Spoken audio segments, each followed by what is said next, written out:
Ryan Schultz here from E39 Source in San Diego, California. We've got a service and review on one of the coolest cars we have ever serviced here at the shop.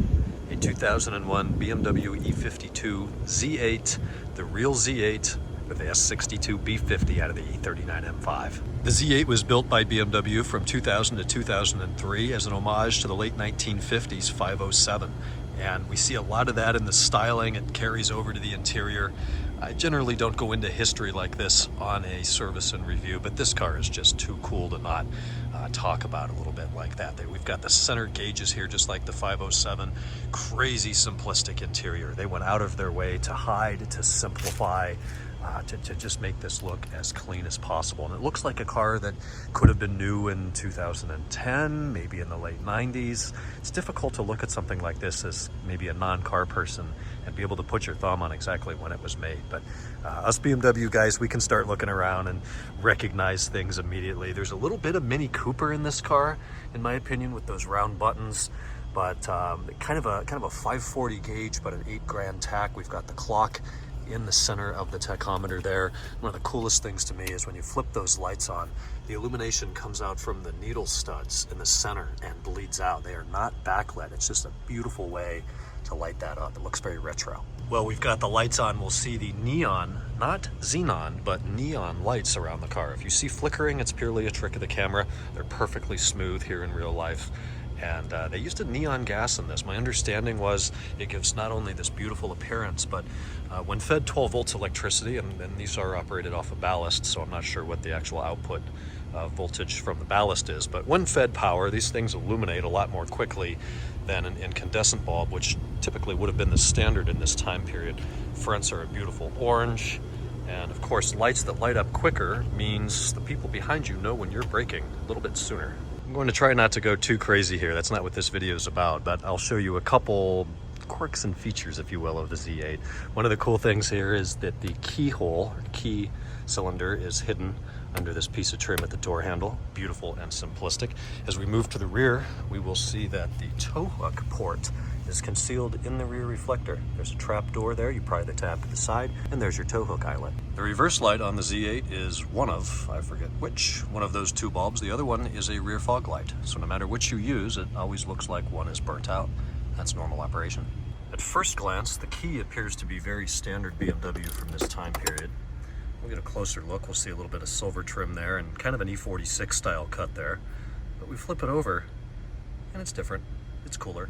And I do believe this may be the first BMW with a push start engine button. The fuel release button is down here and it's a toggle button. The top is the trunk, the bottom is the fuel door. We'll get the camera resituated. And as I press that button, you'll see that even the lid is dampened to open nice and smooth. Anyhow, this is not a review, so let's dig into some of the service performed on this Z8. It's been here for several weeks at this point. We've done a lot of work mechanically, a little bit cosmetically, some with the drivetrain, the suspension, and most importantly, the exhaust. The work scope started off with the wheels. I believe the owner has the original 18-inch wheels that would have come on this car. When we got it initially, it had the 20-inch Alpina wheels, which were a similar design to this, but he brought us these with fresh Michelin tires. And we put these on. I cannot tell you exactly what these are or where these came from. I have never seen them before, but they are a very cool wheel. As we talk about wheel and tire fitment, you may notice that we're a little low here. We are on Bilstein custom coilovers for this car. We've spent quite a bit of time making adjustments to make everything fit right with no chance of rubbing. We're not too low. We won't be scraping.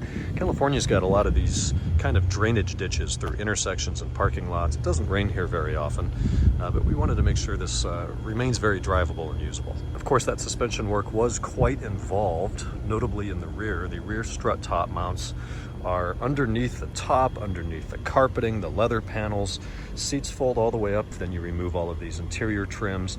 Top kind of goes up about halfway. I wish they would make a service mode or a service position for it, but thankfully you can just let go of the switch halfway through the operation, which does give you access to the top mounts down in that cavity after several hours of disassembly. I was not aware that a Bilstein coilover kit existed for the Z8, but it does. It's adjustable in 10 settings, and we have both the front and rear axles set to setting 5 right in the center. The fronts can be adjusted by essentially just getting access under the car. The adjustment wheel's at the bottom of the strut, so that's an easy adjustment.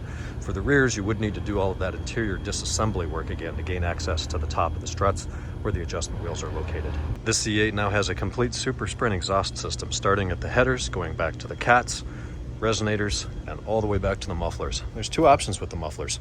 You can have a straight cut, similar to how the stock system was. This pipe here would be a perpendicular cut in relation to the ground. Problem is, it didn't really mold into the bumper very well. So the owner of this particular car has chosen to go with the slant cut, which molds to the bumper beautifully. Thankfully, installing headers on the S62 and the E52 platform is a little bit simpler and certainly quicker than in the E39. We'll take a quick second here and play some clips of what the Z8 sounds like with the Super Sprint.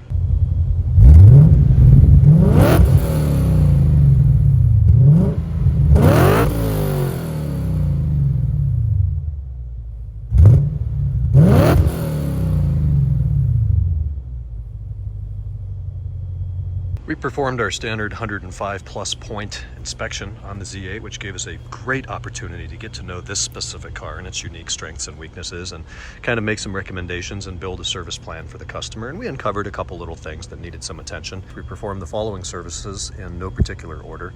We did a differential service or fluid change in the back, including new drain and fill plugs.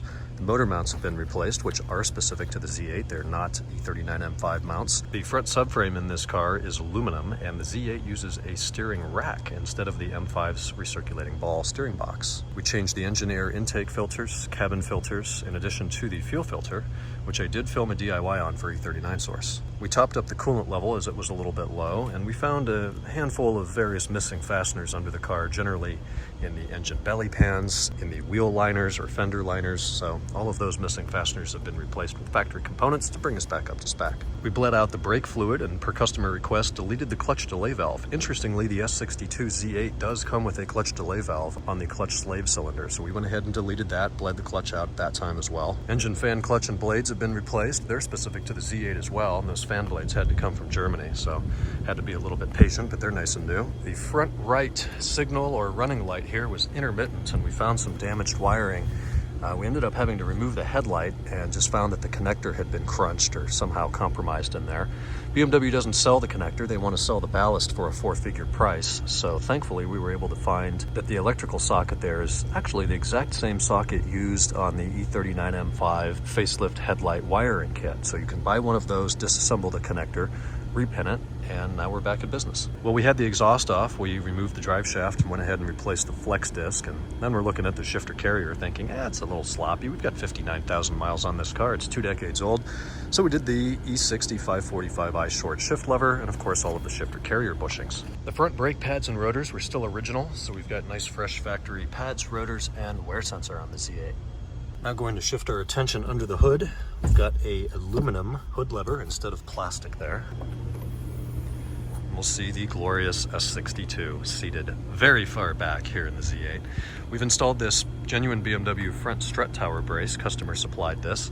Not very fun to install. It's extremely time consuming, but these are known to have a little bit of chassis deformation over the years. It's a solid aluminum chassis, so that's something that can help. The strut brace kit also includes these reinforcements for the shock towers. Take a look here. We've got hood lights on a custom hood liner here that has a cutout for the plenum and is even badged with Z8.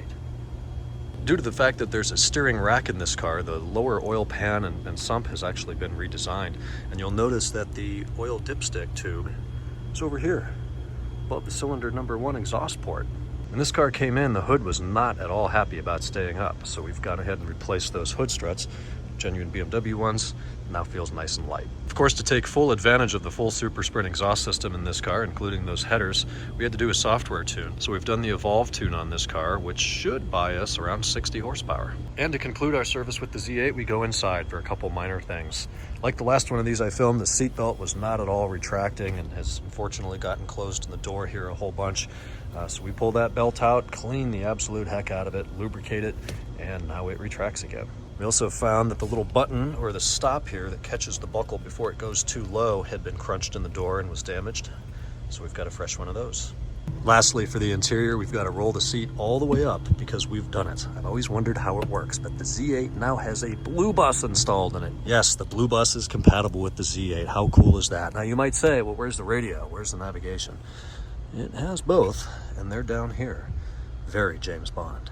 To see the blue bus, we need to take our master key, behind the driver's seat, insert it in the cylinder, turn counterclockwise, open the door, and this is where the 6-disc CD changer was originally installed. We'll find our flashlight in here as well. And that's where the Blue Bus plugs in. For those of you wondering what the Blue Bus looks like in here, it's kind of a mix between the navigation system and the MID. You use the 6 preset buttons to navigate the system in the menus, but the system's connected to my phone right now, so it doesn't want to let me adjust it while I record. A few closing thoughts here on the Z8. I didn't know if I should expect an E39 M5 coupe or a totally different car or something a little bit more like a Z4 or a 3 Series. I didn't know what to expect going into this. And what I found was surprising. This is an E39 M5 engine and drivetrain and similar suspension setup, completely different body, and BMW really went out of their way to throw all their resources, everything they had learned in the 90s, to build an absolutely unique, breathtaking, and stunning masterpiece of a car. The build quality here, fit, finish, and materials is all 7 Series quality. I'm blown away with how the suspension and undercarriage is all installed. A lot of E38 type 7 Series things that were just above and beyond, such as keying the front struts into the wheel carriers, things like that, that as a technician, as a car enthusiast, you really, really notice, and it just goes the extra mile to make this car truly unbelievable. So it was a pleasure to work with. I absolutely aspire to own one of these someday. Unfortunately, they are quite costly cars. Parts are difficult to acquire and extremely expensive if available. If you've got a BMW Z8, we would absolutely be thrilled to work with you in your car, and please don't hesitate to reach out. Ryan at e39source.com. Thanks for watching this video, and we'll talk in the next. Take care.